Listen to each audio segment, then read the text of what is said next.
Welcome back to another episode of Morning Brew with the Homeowners. I'm your host, Dmitry Lipinski, and today I have very spicy topic.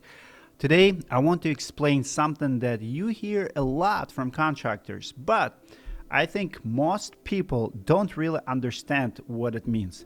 I'm talking about three words: licensed, insured, and bonded. You hear this a lot in commercials. It's all over the websites and flyers. It sounds great, but it's actually pretty complicated. So I'm going to explain what all of this means, and then I'll tell you how to figure out when it's just a marketing gimmick. Let's get into it. First, let's talk about licensed. This means the roofer followed the right steps to get a license from the state or local government. I personally have been licensed roofing contractor in the state of Minnesota and the state of Florida, and I know all about licensing in those two states. Every state is different and it can be very complicated. Sometimes this means taking a test on building codes or proving that you have a certain amount of experience. Other times you have to pay a fee and submit proof of insurance. Then there are places where a license is basically the same as a business registration. It doesn't have anything to do with being qualified. It's just for paying taxes. Don't we all love that? Keep in mind that some places only require a license for roofing jobs over a certain dollar amount. It's easy to figure out your local rules on Google, and let me tell you this. If your contractor must be licensed by the state, you don't want to hire him if he doesn't. You will never have upper hand in court. You will probably don't have leverage in case of disputes. So licensing is a big deal if your state requires it. Next up is insured. This one is a big deal. Roofing is one of the most dangerous jobs in the country. As a matter of fact, as I'm preparing for this video, someone just sent me this crazy TikTok video how this roofer loaded materials on the roofing job.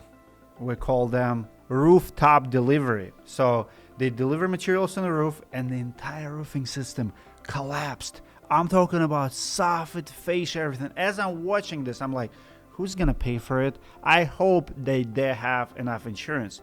Because if something goes wrong and the contractor does not have insurance, guess who's going to be on the hook?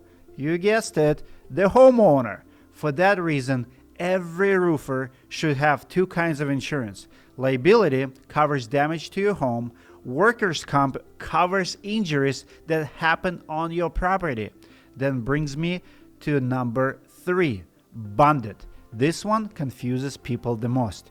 You can think of it like another safety net on top of insurance. For many years, I have seen contractors having this information on their business cards, their yard signs, and their websites. It simply would say licensed, insured, and bonded. And many times I would ask them, do you understand what it means? Do you know, are you actually bonded? Because here's the deal. A bond is a financial guarantee issued by a trusted third party. If a roofer steals your deposit or does a crappy work, you can file a claim against the bond and get your money back. Only few states require bonds for residential roofing. Contractors usually have to show proof of the bond when they apply for a license. This includes Alabama, Arizona, California, Illinois, Minnesota, Nevada, New Mexico, Oregon, South Carolina, Washington, and Wisconsin. Some cities or counties also require bonds, but these are usually a lot cheaper. It's more like a fee you pay when you apply for permits. Now, there is one big exception to all of this. If your roofer is working on a commercial or government projects, there are a whole separate set of rules about bonding. It's way more common on the big projects. But what I'm talking about in this video is residential roofing. So we came down to the final question. When is bonded just a marketing gimmick? Well, it depends where you live. If your contractor does not have to register a bond with the government, fully bonded means something different. In that case, a roofer is going to be buying bonds per project. For obvious reasons, not a lot of contractors want to do this unless they have to. It's extra work, time, and money. When these contractors say bonded, what they really mean is bondable. That means they will buy one, but usually only if you ask them to. Worst case scenario, they don't even know what bonded means. They just think it sounds good on a flyer. So now I want to help you. How to verify your roofer? How do you make sure your roofer is legit? Number one, ask for proof. An honest roofer should be able to give you their license number. Some contractors even put it on their website, and in many states it's required by law to have it on your yard signs, on your websites, and on your business cards, sometimes even on apparel like t-shirts. Number two, verify with the state. Most states have a website where you can search for a contractor's license. If the license is in good standing, it's generally a sign that their bond and insurance are too, if required. Some states, like California, list the bond and insurance information next to the license. If your state doesn't require a roofer's license, you can ask for this upfront, but the job contract also should have those details. And number three, use contractor directory. Contractor directory does hard work of verifying the roofer for you. Plus, every job is automatically covered by directory $20,000 guarantee. Just like a bond, it protects you in case of contractor's fraud or bankruptcy. You can also request full workmanship coverage on your project for up to $250,000 for additional cost. You can check more information on directory.com or talk to your contractor or request the directory.com to find your contractor for this coverage. At the end, I want to send a message to all of my contractors watching the show.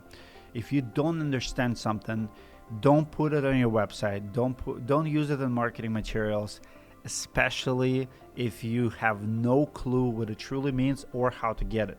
So if you're not licensed, don't tell people you are, because you're going to get prosecuted sooner or later. We are educated in this industry. I do it via roofing school, where you can apply and have a weekly calls with me on the subjects just like this one. But also, it's just not a good practice. If people catch you lying to them, or they're going to start interviewing, asking these type of questions, you're not going to look good. And if they don't trust you, they're not going to buy from you. If you're the homeowner, please don't take this information lightly either. Numbers don't lie, people do. 1 in 10 jobs usually end up in some severe disputes. We're talking about courts, we're talking about lawsuits, we're talking about claims against insurance. Yes, we don't die on every job. Accidents do happen, but you don't hear it on a regular basis. But when it does happen, it's never pretty. And when something like that happens, you want to make sure that you have insurance, your roofer has insurance, and bonds if possible.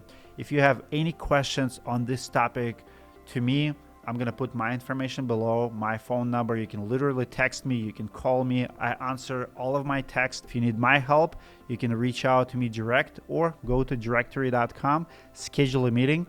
I'm here for you. Comment below what you think about bonds, licensing, and insurance in your state.